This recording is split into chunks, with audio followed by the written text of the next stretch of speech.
my wife's name out your mouth!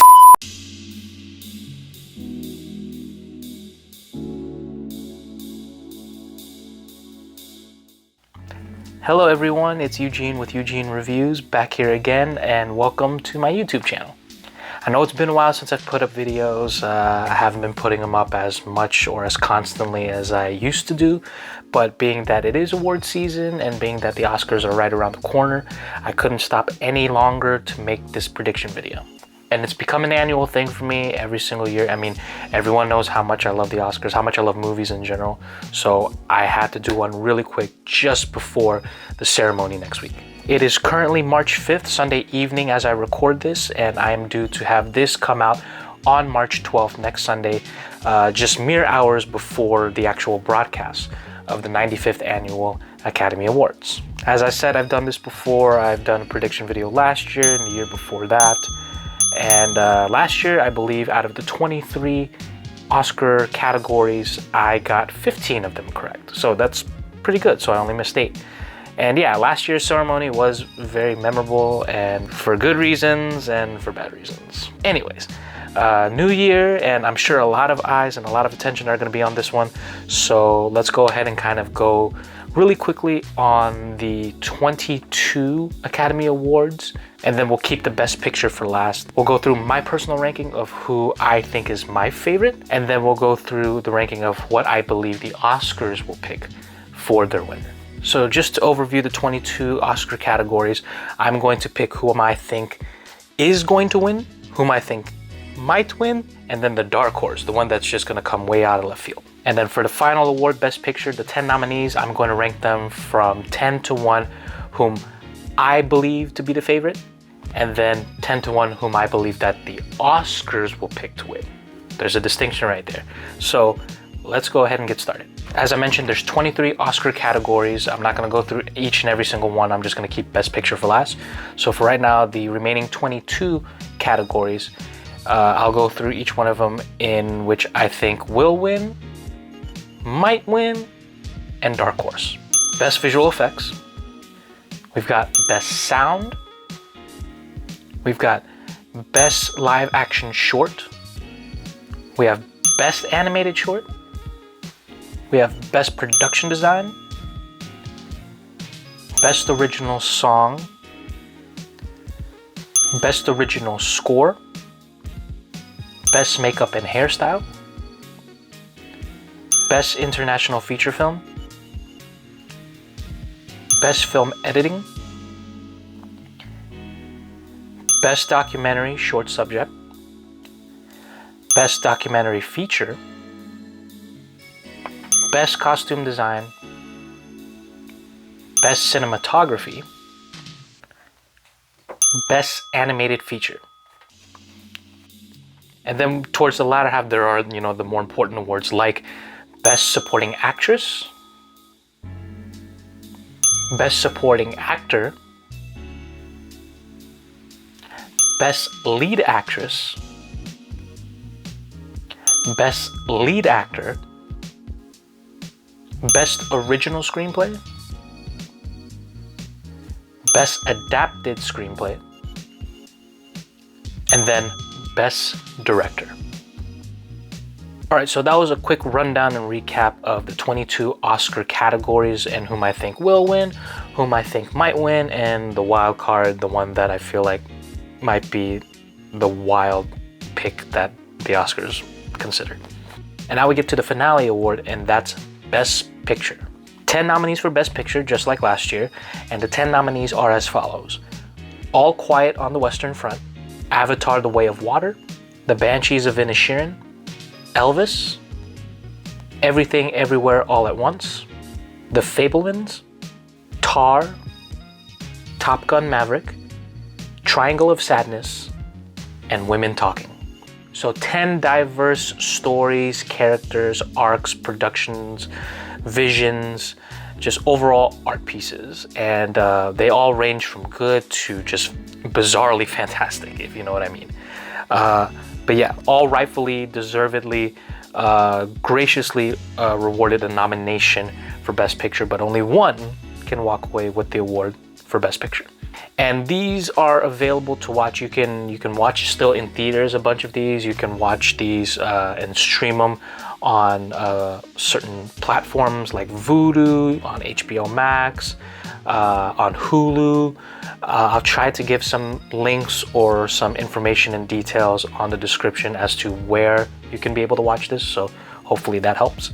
But let me go ahead and do my quick rankings of whom I believe is my favorites and whom I believe should win versus what I think the Oscars will lean towards, especially since I think voting just recently began, maybe last week or last weekend. So you have to think and consider the fact that the BAFTA Awards concluded, the SAG Awards concluded, the DGAs, the WGAs, all of these other awards that are pretty significant awards are also distributing their awards before the Oscars. And now all of the committee members in the Oscars are seeing this, and I feel like it's going to sway a little bit differently than how the nominations were issued a few months ago. So with all of the awards distributing their respective winners and the voting just recently beginning, I feel like now we're going to see pieces put in play as to whom is going to win each respective award. And this is how serious I am. I mean, I'm taking notes on this. So let me go ahead and go through once again my ranking from 10 to 1 as my favorite films from the list of Best Pictures in this year's Academy Awards. All right, so here's my personal ranking from 10 to 1 as my favorite films from this year's nominees for Best Picture. At number 10, I have Elvis. At number 9, I have Women Talking. At number 8, I have Tar. At number 7, I have Top Gun Maverick. Number 6, Avatar: The Way of Water. Number 5, The Banshees of Inisherin. The number 4 film, All Quiet on the Western Front. Number 3, Triangle of Sadness. Number 2, The Fabelmans. And number 1, whom I think is my favorite of all of the nominees, Everything Everywhere All at Once. So a lot to kind of go through on these.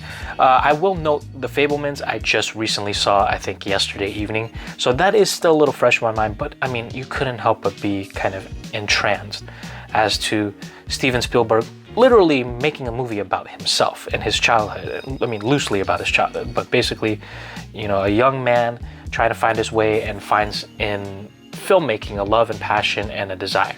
So that film was just utterly spectacular, but Everything Everywhere All at Once was just so outrageous, so unorthodox and out of the norm of a typical Best Picture nomination, so much that I feel like it's gonna win. But that's for another list. But still, like, it's just so outrageous.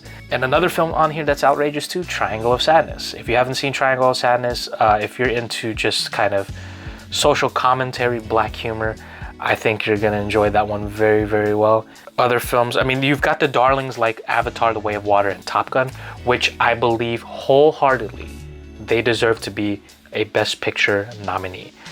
Winning, not so much.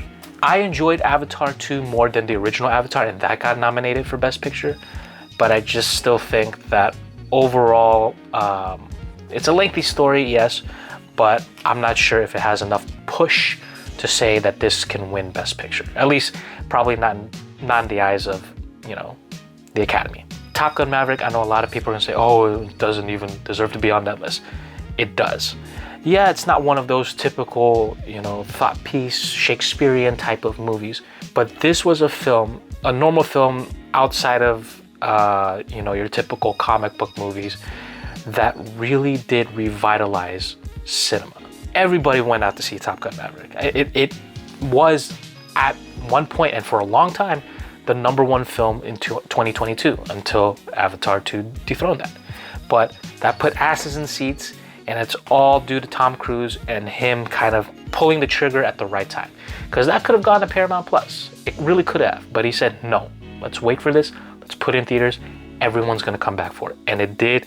And I think it really revitalized people going back and being safe to go back to watch movies in theaters the way it's meant to be seen. And it deserves all its roses. Give credit where credit is due. It should be a Best Picture nominee. A winner? Probably not. And Banshees of Inisherin was a really good film too. I think that one right there is really something that is both funny but also very, very much personal. And yeah, I could see that one winning as well. All of these, like I said, range from good to bizarrely fantastic, but rightfully so to be nominated for Best Picture this year. All right, so we've gone through my personal list of my favorite films from the Best Picture nomination list of 2023. Now let's go on to the list, the ranking from 10 to 1 of whom I believe the Oscars will pick as the Best Picture of the year. Now remember, there's a difference between my personal favorite and whom I think the Oscars will pick, because surveying how award season's been, this is whom I think the Oscars will sway after seeing all of these other awards distribute their respective winners and recognition. So from that, this is who I think will win. The 10th film on the list, the least likely whom I believe the Oscars will pick for Best Picture, it would probably have to go to ELVIS. Now, don't get me wrong, ELVIS was driven by such a rock-solid performance by Austin Butler. I just think narratively, it just went astray so many times. It almost feels like, you know, like an outer body experience, really having to go through this entire story. And it feels like it goes off hinges sometimes. Not as much as some other stories, but this one, I feel like it just never got back on the tracks. It was a little too flash in the pan, and something that I don't think the Oscars will lean towards, but I could be completely wrong. But I think the least likely film on this list, the least strong candidate of all 10 films, would probably have to be ELVIS. The number 9 likely film to win Best Picture would probably go to Avatar: The Way of Water. This is one of those box office darlings. It is a visual masterpiece, a benchmark, a standard that is now to be upheld going forward with any type of blockbuster films. James Cameron outdoes himself. Once again, I personally think this is better than the first Avatar film, but I personally think the Oscars won't sway towards that. If the first film didn't win, and I liked the second film more than the first one, I'm not sure the second film's gonna win. The 8th film in this list to win Best Picture will probably go to Women Talking. Women Talking is not the most entertaining film. Matter of fact, it's not entertaining at all, but it is very important. It's an important film. It deals with a touchy subject. It deals with a very personal and very, very provoking subject. I think having that nomination, firstly, is the attention that it rightfully deserves. It's a pretty straightforward film that wants to get a point across, that wants to get this very, very difficult subject across. And it's really hard to make it entertaining, and it's really hard to kind of sway the committee, the Academy, to go for that as Best Picture. And also kind of surveying the other awards and the other shows, this one hasn't really popped up on other award circuits, but to have it as a Best Picture nominee is already a win in itself. I'm not sure if they're going to pick that as a Best Picture winner. The 7th likely film to win Best Picture, Triangle of Sadness. Now, Triangle of Sadness, depending on your sense of humor, is going to be either really, really great or just very, very disturbing. But this film, I understand a little bit why it's nominated for Best Picture. The commentary that it has, the overall ridiculousness of it, it really does kind of captivate you from an overall story standpoint. And then just a couple sequences that take place all throughout. It's no wonder why I got the Best Picture nomination. And it's not necessarily that I don't think Triangle of Sadness is a good film. I just don't think it's better than the other films that are ranked higher than that. But Triangle of Sadness, still very, very good film. It's a lengthy film. I'm not sure if you're going to be able to sit through all of that. While it starts off a bit slow towards the middle part and forward, it's just brace yourself. So I'll just say that. Number 6 likely film, and I put this a little higher than anticipated, but I wouldn't be surprised. The number 6 likely film to win Best Picture, Top Gun Maverick. Top Gun Maverick was a summer blockbuster, and it was a box office darling. Brought asses to seats, and I think because of that aspect, I feel like it'll get a little bit more attention and a little bit more recognition and some votes than you probably would anticipate. It's a good story, and Tom Cruise has a good performance, great visuals, great action sequences. It was thrilling. It's on the edge of your seat kind of motion picture. While I don't think it has a good, strong shot that it'll win, I think you should still give it a little bit more credit as to kind of how significant this was to bringing everybody back to movies. So for that, I'm ranking it a little bit higher. Will it win? I don't think so. The 5th likely film to win would be Tar. And Tar is very, very much performance driven. Cate Blanchett is a powerhouse in this film. She commandeers it as her character does throughout the entirety of the film when she's up there on that stage. It's a slow burn kind of film, but also is a good kind of social commentary film, especially in the aspect of council culture. From a production standpoint, it really does stand out, from the sights, the sounds, and just the overall ambiance. Like I said, Cate Blanchett could do no wrong, and rightfully so for an award nomination. She leads this with a force to be reckoned with. So I will put it in the middle of the list. Still don't think it wouldn't win, but it does have a stronger chance than a bunch of the other ones I listed previously. The number 4 likely film to win, All Quiet on the Western Front. A Netflix film. It's a remake from a classical film back in the beginning of cinema.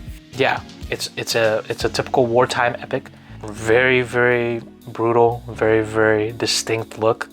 You can mix it with 1917 and Platoon, stripping away of innocence, you know, privilege, and just the vulnerability that it showcases on these young men going to war, and just the psychological aspect of it and what you're stepping into. For sure, I mean, if it gets nominated for Best Picture, automatically it's gonna win Best International Film, because it is, you know, an international film. It's a strong film, it's a strong candidate. I think the other 3 that I'll list above it are a little bit more stronger. The number 3 film to win would probably be The Fabelmans. The Fabelmans, I put it as number 2. That was my second favorite film of the entire nominee list. I put it number 3 just because it's Steven Spielberg. Everybody loves Steven Spielberg. He is the modern day messiah of motion pictures. He can do all genres. He can direct in any kind of style. He's a great storyteller. I think the Academy loves this man, which is why he's been giving so many nominees for the better part of the last decade and a half. I mean, he was nominated last year for West Side Story. Now he has the time to make a film about himself. Like, that's how much time he has on his hands. The Fabelmans was just a purely genuine and entertaining film. It's heartfelt, and I can see that the Oscars would give this a little bit more push. Yeah, it's charming all throughout, and really, really touching, very personal. I think has a strong shot to win. If anything, I would make it a wild card to win it. I'm not sure if it'll win it, but a wild card at most. But it's Steven Spielberg. He's a masterclass in directing and filmmaking and producing and storytelling. It's no wonder why I got Best Picture nomination. Probably why it could be a dark horse. Now for the final 2. The second likely film to win would have to go to The Banshees of Inisherin. Earlier in the year, maybe a few months prior, I probably would have said Banshees of Inisherin was to win, because it did get a lot of traction. And the reason why I'm not picking it as number 1 is because, like I said prior, there are previous awards that just wrapped up their ceremonies, and a lot of those awards picked another pick other than Banshees of Inisherin. And remember, they just started voting on all of the nominees just this past week, or this past weekend. So all of those other awards that just wrapped up, the Academy Awards are watching those. The committee are seeing that and saying, oh, okay, that one wins, so I'm gonna go ahead and say this one wins.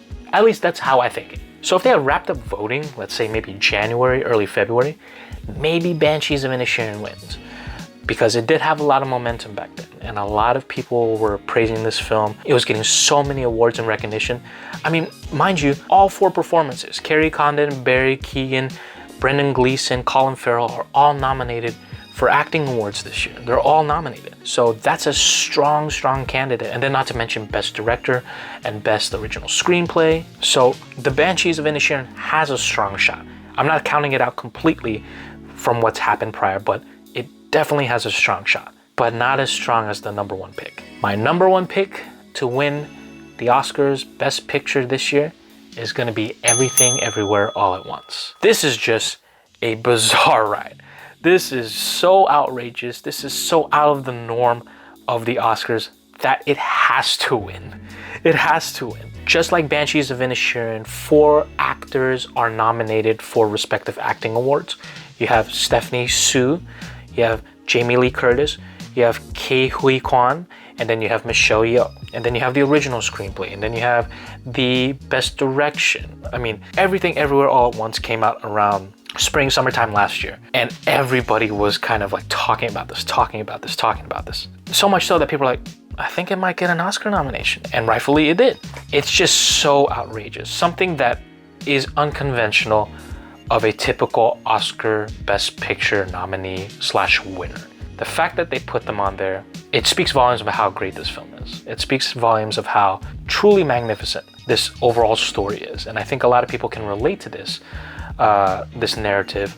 So I think that's why it got so much recognition and traction for the better part of the last 3 months. As I mentioned, there were prior award ceremonies that had Everything Everywhere All at Once winning, you know, the respective best movie, best cast, best picture, and best what have you. So with that said, a lot of the Academy Award committee members, voters, they're gonna see that, and they're gonna see how much traction Everything Everywhere All at Once is getting, and they're gonna say to themselves, I think this will be Best Picture. So just from that momentum swaying in their favor, I think Everything Everywhere All at Once is gonna win, and I hope I'm right on that. And that wraps up my predictions for the 2023 Oscars, the 95th Academy Awards. I hope I improve my score from last year. Like I said, I got 15 correct out of 23 last year. I'm hoping this year I could do better. Maybe I could go perfect. Who knows? That's very, very hard to accomplish, but hopefully I can. What did you guys think of all of these Oscar nominated films, whether it be Best Picture or Best Sound, Best Actress, all of these critically acclaimed movies? Did you guys get a chance to watch them? Let me know in the comment section below what your favorite films are, what you think are gonna win, what you think should have been nominated for that part. And yeah, we'll keep the conversation going, and hopefully y'all can tune in to watch the Oscars on ABC. I believe it's around 6, 7 Central Time, so that's about 7, 8 Eastern Time, Sunday, March 12th. I'm going to be tuning in for that, and can't wait to see the ceremony, and for sure there's going to be a lot of eyes on this, especially what happened last year. Let's hope that incident or something like that doesn't happen again. Yeah, can't wait for it. Thank you guys for tuning in. Thank you for hearing out my predictions. Let's see if I can continue to do more videos. Can't make any guarantees, but for sure, hopefully, next year, I could be able to do another Oscar prediction for the 96th Oscars. We'll just have to wait and see. But thank you guys for tuning in. Like, share, subscribe, all that hot stuff. Continue to support the channel. Hit the bell notification so you get notified whenever a new video comes up, if ever one happens. And yeah, it's been a great ride, guys. Thank you for tuning in. I'll see you hopefully soon for another episode of Eugene Reviews. Take care, God bless, and see you guys down on the road. Take care.